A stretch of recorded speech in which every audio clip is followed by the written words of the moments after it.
అనంతపురం జిల్లా నార్పల మండల కేంద్రంలోని శ్రీ తిక్కయ్య స్వామి ఆశ్రమంలో వెలసిన శ్రీ చక్ర శ్రీ వెంకటేశ్వర స్వామి ఆలయంలో ఆంజనేయ స్వామి విగ్రహం మరియు శ్రీ వెంకటేశ్వర స్వామి వారి పాదాల ప్రతిష్ఠ ఆలయ కార్యనిర్వాహకులు ఘనంగా నిర్వహించారు.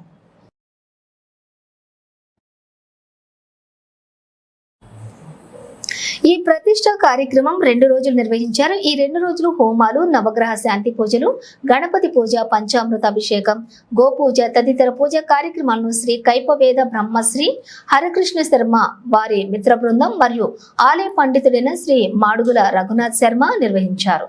ఈ ప్రతిష్ఠ కార్యక్రమానికి భక్తజన సందోహంతో ఆలయం కిటకిటలాడింది. శ్రీ ఆంజనేయ స్వామి వారి విగ్రహము మరియు శ్రీవారి పాదాలను దాతలు కీర్తిశేషులు డాక్టర్ శ్రీనివాసులు రెడ్డి కుమారుడైన డాక్టర్ శ్రీకాంత్ రెడ్డి మరియు వారి కుటుంబ సభ్యులు వితరణ చేశారు.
వర్షం వస్తే మళ్ళీ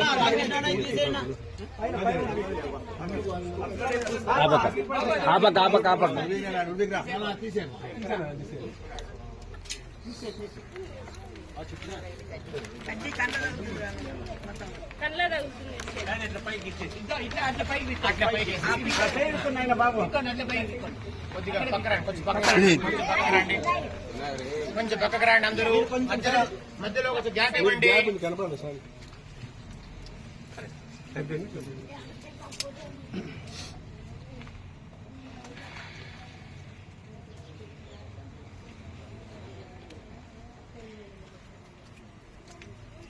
చూసి కరెక్ట్ పెట్టు.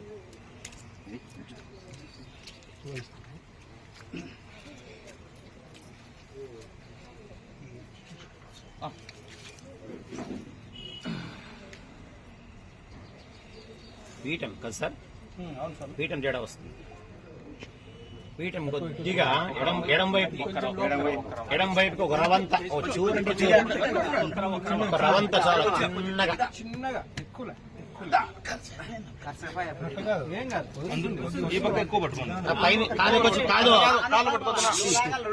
పాకొచ్చి పైన భుజాలు పట్టుకోండి.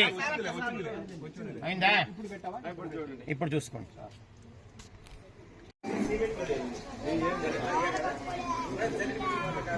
సిమెంట్ పక్కన అంబాబు ఆ సిమెంట్ పక్కదివా అదేనండి పక్కల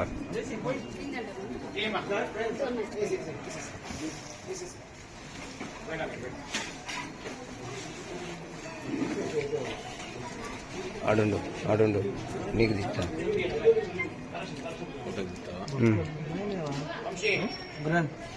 పుల్లయ్యప్ప ముక్కో ఆడుండు తీస్తావా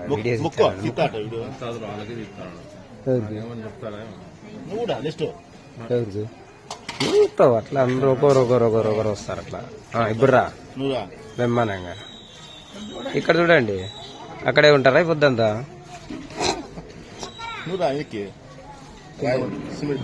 పో రాఘవ్ పదా ఏం లేదు పా పో నువ్వు కూడా నువ్వు చాలు నా టీవీ పట్టదు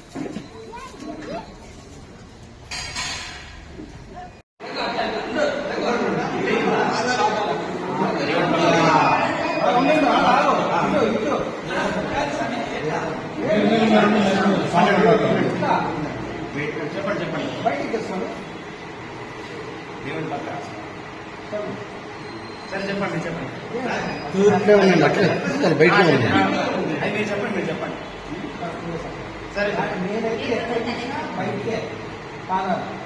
సరే సరే గోవిందా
అంజనీజాయ విద్మహే వాయుపుత్రాయ ధీమహి తన్నో హనుమత్ ప్రచోదయాత్. ఓం నమో హనుమతే నమః. ఓం నమో హనుమతే నమః.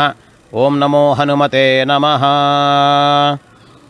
మన నార్పల గ్రామంలో శ్రీ లక్ష్మీ వెంకటేశ్వర దేవాలయంలో భక్తుల యొక్క ఆకాంక్ష మేరకు వారి సంకల్పం చేత మన దేవాలయంలో గత 5-6 ఏళ్లుగా ఇటువంటి ప్రతిష్ఠా కార్యక్రమాలు నిర్విఘ్నంగా జరుగుతూ వస్తూ ఉన్నాయి.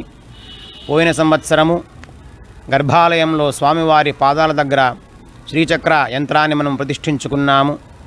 ఈ రోజున మళ్ళీ తిరిగి ఇదే శ్రావణ మాసంలో ఈ రోజున భక్తుల సంకల్పం మేరకు శ్రీ ప్రసన్న ఆంజనేయ స్వామి వారి నూతన విగ్రహ ప్రతిష్టాపన కార్యక్రమము విజయవంతంగా సుసంపన్నమైనదన్నమాట.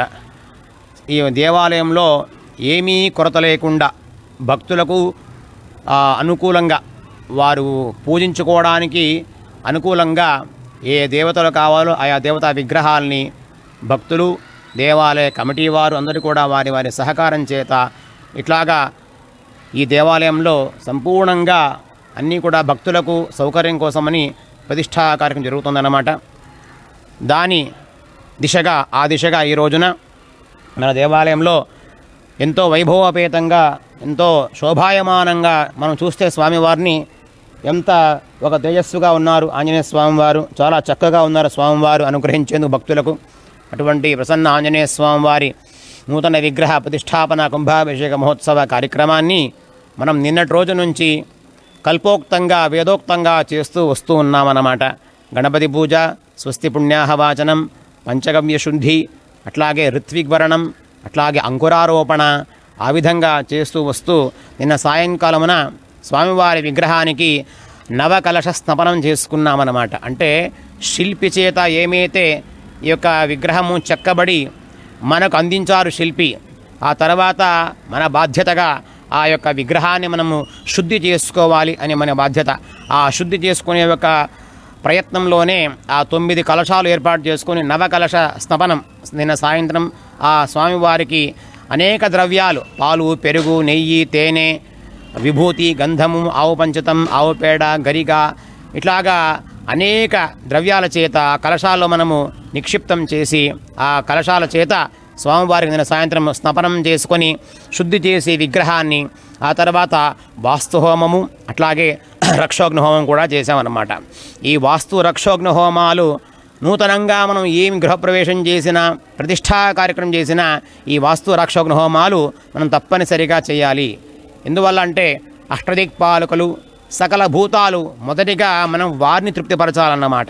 దేవుళ్ళ కంటే మొదట వారిని మనం తృప్తిపరచాలి. అష్టదిక్పాలకులు ఉంటారన్నమాట, 8 దిక్కులు. అట్లాగే సకల భూతాలు ఉంటాయి అంతరిక్షంలో, ఈ ప్రకృతిలో. అట్లాగా వారి కోసమని మనము ఈ యొక్క హోమాలు నిన్న సాయంత్రం చేసుకున్నాం, వాస్తు రక్షోగ్ని హోమాలు. తదనంతరము ఆ స్వామివారికి ఆ స్మరణమైన తర్వాత మనము అధివాసాలు కొన్ని ఉంటాయన్నమాట. జలాదివాసమని, అట్లాగే ధాన్యాదివాసమని, అట్లాగే పత్ర పుష్పాదివాసము, చివరిగా శయ్యాదివాసము. ఈ అధివాసాలు ఎందుకోసం చేస్తాము అంటే ఏ దేవతా విగ్రహమైనను కూడా ఆ విగ్రహంలో ఒక తేజస్సు రావాలి, ఒక కళ రావాలి, ఒక సాన్నిధ్యం రావాలనే ఉద్దేశంతోనే మనము అన్నీ చేస్తూ వస్తున్నాం అన్నమాట. ఆ యొక్క అధివాసాలు, జలాదివాసం అంటే నీటిలో ఉంచడం, నీళ్లలో ఆ విగ్రహాన్ని మనము ఉంచాల. ఆ ఉంచడం వల్ల ఆ శిల్పి చేత ఏమైతే దోషాలు జరిగి ఉంటే ఆ దోషాలు మనకు తగలకుండా నీళ్ళలో ఉంచడం వల్ల దోష పరిహారం, జలాదివాసం.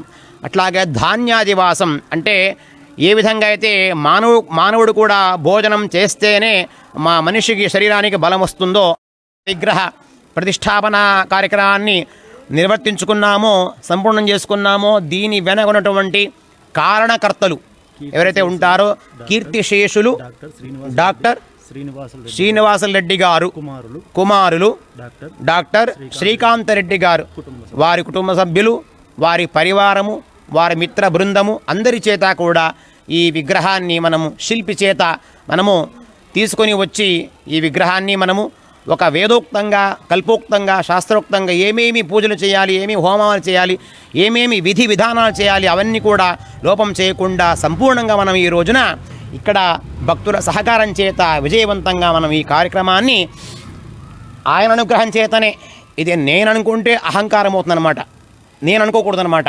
ఆయన అనుగ్రహం, ఇది స్వామి అనుగ్రహమే ఇవాళ అన్నీ మనకు విజయవంతంగా జరుగుతూ వస్తున్నాయన్నమాట. నేను చేశానంటే అది అహంకారం అవుతుంది. అట్లాగా మనిషికి అది రాకూడదన్న, ఎప్పటికీ మనిషి రాకూడదనమాట. నేనేమి కాదు, ఇది ఇదమిత్థం అనమాట, నేనేమి కాదనమాట.